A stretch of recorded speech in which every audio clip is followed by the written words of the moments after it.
क्योंकि प्यारे बच्चों अभी के इस वीडियो में हम लोग जो है ना फिजिक्स का पेपर लेकर के आ चुके हैं। याद रखिएगा 11 नवंबर के दिन आपका कुछ देर पहले हम लोग ऑब्जेक्टिव का आंसर आपको बता दिए थे, जाके चैनल पे देख लेना अगर नहीं देखे हो। अगर नहीं देख पाया तो वो भी कोई दिक्कत नहीं, आगे हम इसका पीडीएफ के रूप में आंसर कहाँ से डाउनलोड आप लोग कर पाएंगे वो मैं आपको वहाँ से भी डाउनलोड कर पाइएगा, ठीक है। तो आइए, सब चीज तो मैंने बता ही दिया था। विषय कोड वगैरह 170 आपका रहेगा, सेट कोड ये रहेगा, है ना। सभी का सेम रहने वाला है। और बात कर लेते हैं हम लोग क्वेश्चन वगैरह की, तो हम आपको आगे समझाएंगे, बट उससे पहले यहाँ पर बता दें 20 क्वेश्चन 2 मार्क्स वाला मिलेगा, जिसमें से 10 क्वेश्चन बनाना है, 2 मार्क्स वाला रहेगा, टोटल 20 नंबर आपको मिलेगा।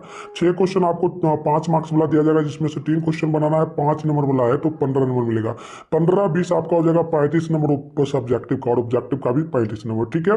टाइम इसमें 3 घंटा 15 मिनट का दिया जाएगा। तो ऑब्जेक्टिव वगैरह देख सकते हो, ये क्वेश्चन है, इसका मैंने पहला का ऑप्शन नंबर ही बताया था। चलिए सब्जेक्टिव की ओर बढ़ते हैं हम। तो यहाँ से स्टार्ट होता है प्यारे बच्चों। उससे पहले मैं बता दूं, चैनल को सब्सक्राइब करके आप लोग नोटिफिकेशन कॉल पे प्रेस कर लीजिए। इसके बाद केमिस्ट्री का, बायो का, मैथ का, इंग्लिश, हिंदी, ऑल सब्जेक्ट का आएगा आर्ट्स वाले बच्चों के लिए भी। तो सभी लोग चैनल को सब्सक्राइब कर लेना, ताकि वीडियो जैसे ही अपलोड होगा आपके मोबाइल में नोटिफिकेशन जाएगा, आप लोग आराम से देख पाएंगे। और वीडियो को लाइक वगैरह भी आप लोग कर लेना, और शेयर ज्यादा से ज्यादा अपने दोस्तों में कर लेना, ठीक है। और अगर आपके एग्जाम में क्वेश्चन नहीं है तो चैनल को लोग सब्सक्राइब कर देना। बट एग्जाम देके आओगे तो आप इसी वीडियो में आकर के कमेंट बॉक्स में बताना कि आपका एग्जाम कैसा गया, ठीक है। सारे 75% आपको इस एग्जाम में लाना है तो लाना है। मतलब 100% आप ला सकते हो, 100 में 100 ला सकते हो, क्योंकि ऑब्जेक्टिव का मैंने बता दिया, सब्जेक्टिव है। तो सारा जाके सेम लिख देना, 100 नंबर में 100 नंबर आपका आएगा, ठीक है। चलो, तो लघुत्तरा क्वेश्चन में 20 क्वेश्चन में से आपको 10 क्वेश्चन बनाना है। मैंने बता ही दिया, क्वेश्चन में फटाफट से पढ़ देता हूँ।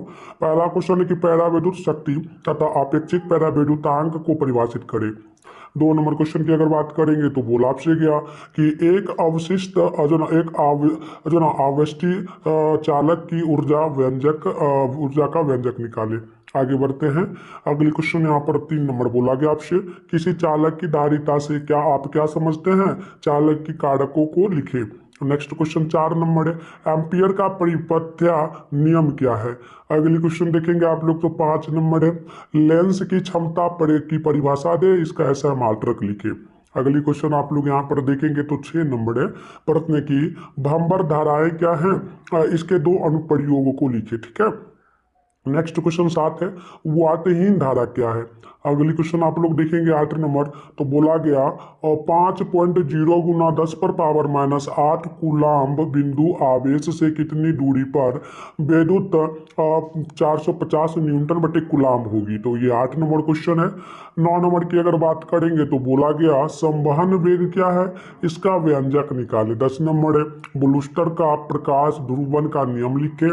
11 नंबर है, व्योम तरंगों तथा आकाशीय तरंगों की व्याख्या कीजिए, ठीक है। अगली क्वेश्चन 12 नंबर देखिए आप लोग, पी प्रकार तथा एन प्रकार अर्धचालक में 2 अंतर बताएं।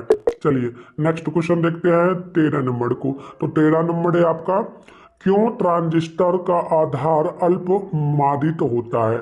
14 है, गोलीय विपथन क्या है। 15 नंबर है, प्रकाश के व्यक्तीकरण तथा प्रकाश के ध्रुवन में अंतर क्या है। तो इस प्रकार से बताना होगा।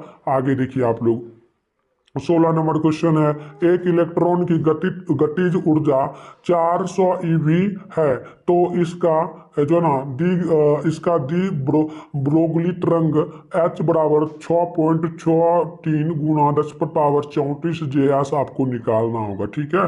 नेक्स्ट क्वेश्चन 17 है, लेजर किरण की 2 प्रमुख विशेषताएं लिखें। नेक्स्ट क्वेश्चन आप 18 नंबर को देखेंगे तो मादन क्या है, ठीक है ना।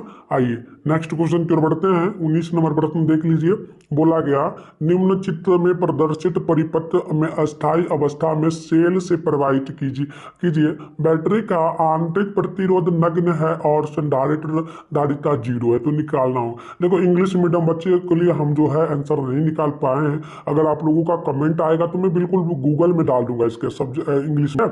चलिए 20 नंबर है, √2 अपवर्तनांक वाले माध्यम के लिए क्रांतिक कोण का मान निकाले, ठीक है।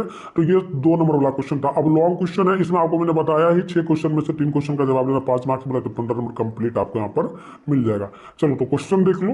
देखो क्या क्वेश्चन पहला बोला, पहला क्वेश्चन का हम उत्तर भी दिए हैं।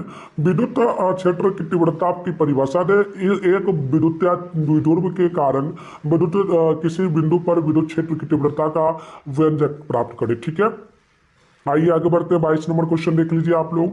22 नंबर क्या बोला, प्रकाश के व्यक्तिकरण से आप क्या समझते हैं? यंग के द्विछिद्र प्रयोग में चौड़ाई का व्यंजक प्राप्त करें।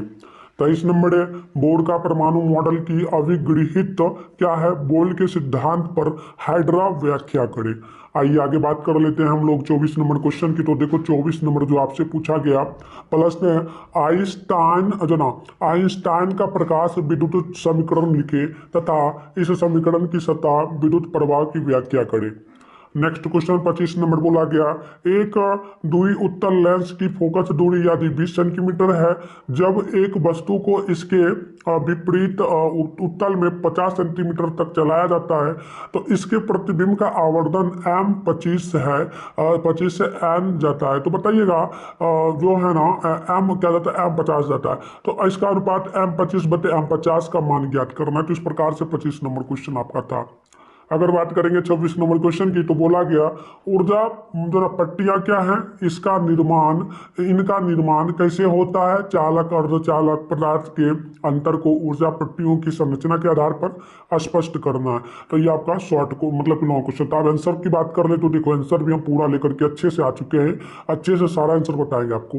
ठीक है, पूरा आंसर टाइप कर दिया, बट चलो पहले इसका पीडीएफ बता देते कहाँ से मिलेगा, क्योंकि आप वहां से अच्छे से लिख पाओगे। अपेक्षिक पराविद्युतांक को इस प्रकार परिभाषित किया जा सकता है।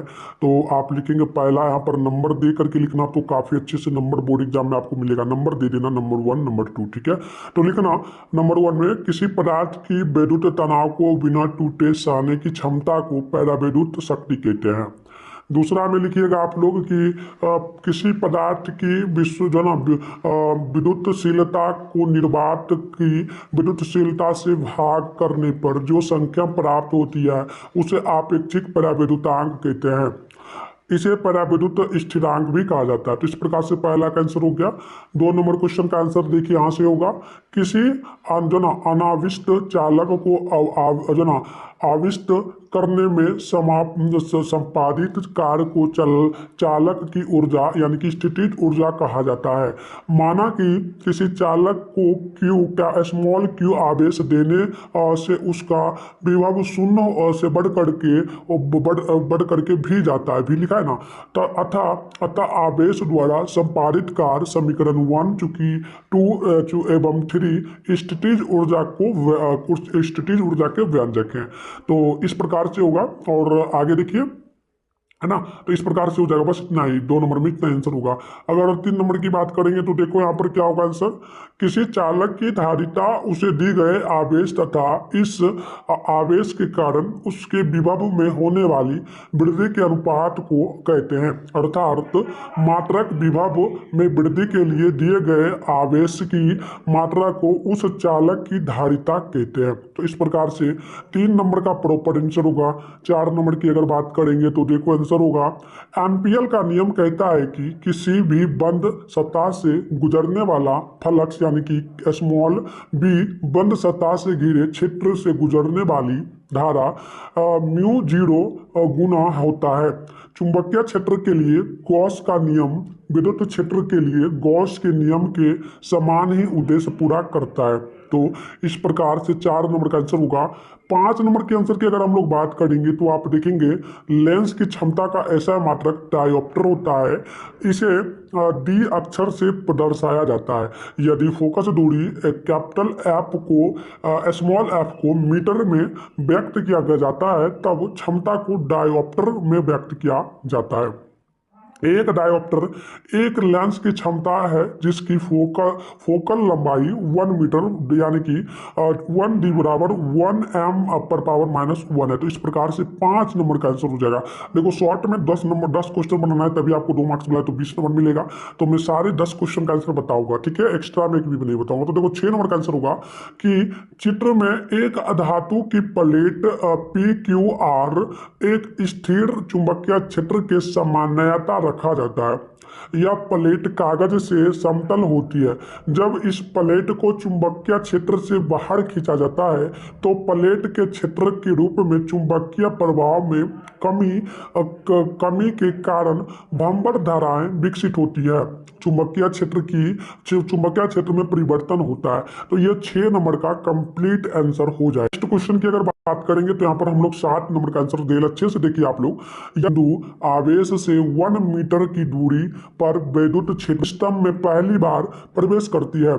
वहीं टर्मिनल वेग भी बताता है कि एक पदार्थ से दूसरे पदार्थ में गुजरने वाले गणना के लिए इसका सूत्र हो जाएगा क्या, तो इसका सूत्र होगा यह